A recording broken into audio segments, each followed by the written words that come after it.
Hello and welcome to the Dinosaw for week 40, another 7 curious, interesting things I saw last week. So as ever, let's crack on. First one is I-XRAY, and this is brilliantly teed up from my last video, which I was talking about the meta glasses, and wouldn't it be amazing if you forget people's faces, that the glasses could tell you who they were. And a group of students have done exactly that, and they've released their demo. So what it uses actually the old version of the meta glasses, the one you can get in partnership with Ray-Ban, and they have cameras on them. That's all you really need. So what they've done is they've cobbled together a few sites and a few things, but they're really using large language models. They're using the cameras on the glasses to capture it. They're then using a reverse lookup. So in this case, they're using PimEyes. And if you've not been to pimeyes.com, it's quite an eye-opener. It will find, reverse look up your face, and from that they can then look at public database. And the large language model really is to break apart this, look, they now know who you are, and therefore they can ask of it lots of questions. They can find out your parents, what they did, what your job is, your telephone number, your address. So their demo is walking around the subway, walking up to what seem like strangers, but it's done the reverse lookup, put all the details on their phone, and they can then introduce themselves to, you know, looking, they're quite confused, the people they go up to, quite rightly, because they've never met this person before. But there you go. But what it really is, it's a flag to say, look, this is public privacy as we currently have it. You can remove yourself from these processes and platforms, so please do. Very interesting.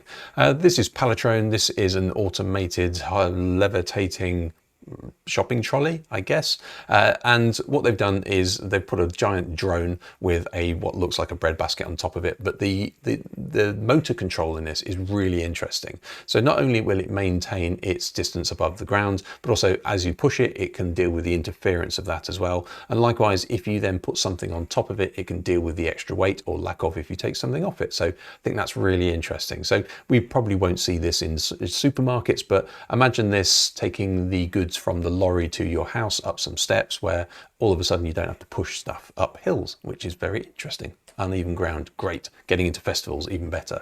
This is the world's latest record-breaking drone show. This is 7,598 drones. So if you're in an advertising agency and you've just proposed the world's largest drone show, you now know what you need to aim for. But this is in China, and all actually controlled by one laptop, which is pretty amazing. Now, this is pretty much real time as well. I've sped it up a little bit just so I can squeeze more into this video, but a pro tip for one of these things is a lot of these drone shows are sped up and they're not quite as impressive as you think they are. This one is pretty legit. One way to look at it, I say the pro tip, is to look at the cars in the background, look at the lights and the speed of the cars going down the roads and see if they're sped up or not. But as I say, this is actually pretty cool. So we like that. Well done to all of China. This is Porsche's latest patent for a new 6-stroke engine. And you might have heard of 2-stroke engines, and you might have heard of 4-stroke engines, but this adds another 2. So intake, compression, then you have your ignition, and then you have your exhaust. And what they've done is they've added another 2 in there. So they've added another ignition and another compression and another ignition. So what it does is it does 6 strokes. So for one entire stroke, you get another essentially bang in there as well. So this is, as they've got it at the moment, they've got it about 25% more efficient, or it creates more power than a standard 4-stroke engine. So why is this really interesting? Well, because you've got a lot of emissions and also a lot of governments who are mandating a move to electric vehicles, and therefore you have particulate laws and that sort of thing, and emissions. So this, if we do sort of start to eke out a little bit more from internal combustion engines, this might be something that would help. So you can get more power from the same amount of fuel, essentially. So that's very interesting. A 6-stroke engine. There are other 6-stroke engines, by the way, but they're all a little bit weird and cranky. Some of the strokes inject water or something like that, or just open up a different exhaust. But this is genuinely another 2 strokes. Interesting, if you're into that sort of thing. HP printer cartridges. If you weren't following the saga of HP, they're pretty much hated. I mean, most printer cartridge people, people are hated just because of the amount of money they essentially extort from ink. It's more expensive than Chanel, basically, printer ink.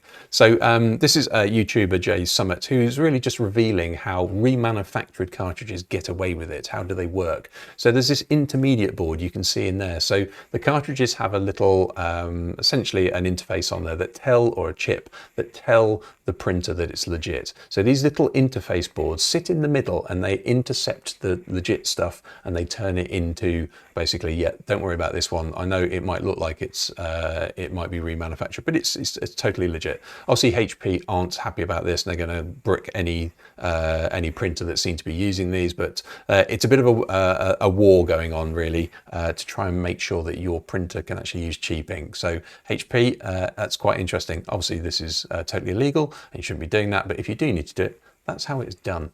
This is Gravaa. Then this came to my attention because Marine Vos just won a UCI round of the Gravel Championship using this system. What this does is it automatically or remotely can inflate your tyres as you're going along on a bicycle. Now this happens on some very expensive cars, and obviously this also can happen on some very expensive bicycles. They cost 4,000 euros a wheel, as far as I think that's per wheel. Do correct me if I'm wrong there. But you can see in here what it does is there is a mechanical thing in the hub. That mechanical thing in the hub can actually then put extra pressure into the tyres, or indeed release it. So it goes up one of the spokes into the tyre.